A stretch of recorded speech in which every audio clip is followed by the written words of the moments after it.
May is Mental Health Awareness Month, which aims to normalize being okay with not being okay and seeking help. Still, there's a lingering stigma around the topic among men in the Black community. But a local organization is working to bridge that gap through education, advocacy, and awareness. Joining us now is the founder of Still Smiling, Julius Boatwright. We're so glad to have you here, Julius. I'm glad to be here. This is really an incredible topic. But it is.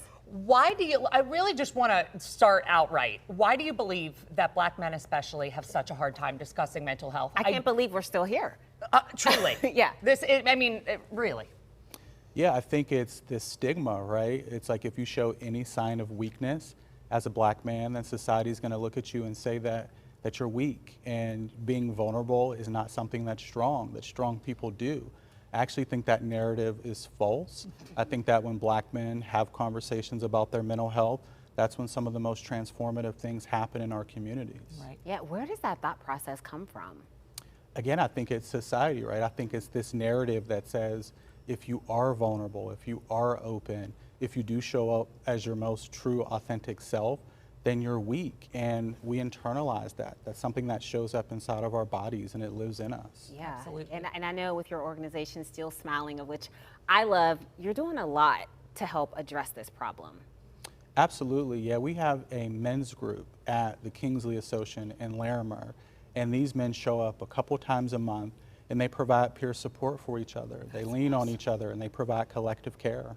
It's amazing how much that sense of community can truly change someone's outlook. Because I feel like as far as mental health is concerned and being vulnerable about it, you need one person to say it first. And you were there one person. So, I mean, it's incredible. When do you think was the moment that you started changing your perception of mental health? Because I know that there's always a trigger. Yeah, I had a moment in my life where a dear friend died by suicide.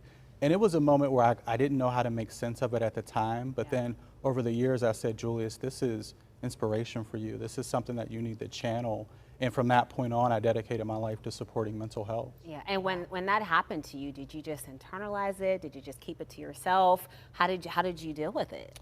Well, I just put it into my work. I said, you know, if this is something that a dear friend of yours experienced, and admittedly, it was something that I had experienced before, right? Suicidal ideations. And I just said, you know what? There's support out there, and you have a duty, you have an obligation to show up for the mental health of other folks. Absolutely. I love that. And this is you and your friend right here. Great. I love that. Thank you for sharing that picture with us. And so what are some of the positive effects that you're seeing from the work that you're doing in the community? Yeah, I think more people are talking about it, right? When the pandemic started, we had this collective mental health experience, and now everyone's like, who's your therapist? Yes. Do you have one, right? Trying to get one, that's a challenge, but more people are talking about it, so that's amazing. Absolutely. And truly, the conversation just needs to be started, like I said, one person. Because it really is amazing how many people are going through this, whether or not they've ever gone through it before, people who have chronic mental illness, depression, anxiety. The pandemic brought a lot of these things on. But how can someone really change their life? What activities or things can they bring to their everyday to ensure the wellness of their mind? Because I know that this is hard for a lot of people. Yeah.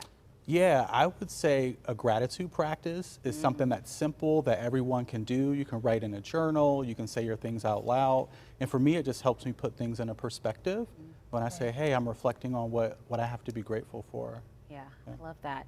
And so what if you're in a situation, maybe it's a friend, a relative, how do you approach that person if maybe you suspect that they're really going through it or something traumatic happens to them and you probably assume that they need someone to talk to? Right.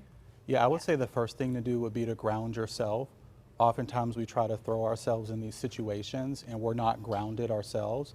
So check in with yourself, listen without judgment. People can sense when they're being judged. They can also sense when you're trying to give them advice. And when you listen without judgment, they can feel that and they're more open. And then just ask them, how can I support you? Right? Sometimes we go in and we say, well, I've gone through this. You should do this. But just say, how can I support you?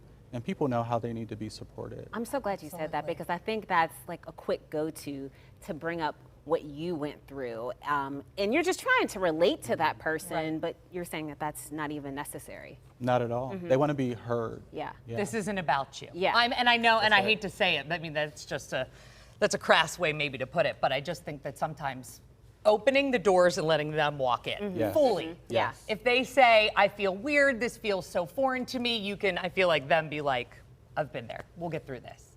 Yeah. What's next incredible. for the organization? What are you working on? We are working on asset mapping work, so identifying all the mental health assets in Allegheny County, activating them, and make sure people know how to find them. Oh, I love the work that you guys are doing. this city is a better place with you in it, Julius, truly. Absolutely. Thank you. In the name, still smiling. You're still I know. smiling. We're You're so always smiling, baby. All right, if you would like to learn more about Still Smiling and the Black Wellness Group, we are going to have more information on our website, kdka.com/talkpittsburgh. And we're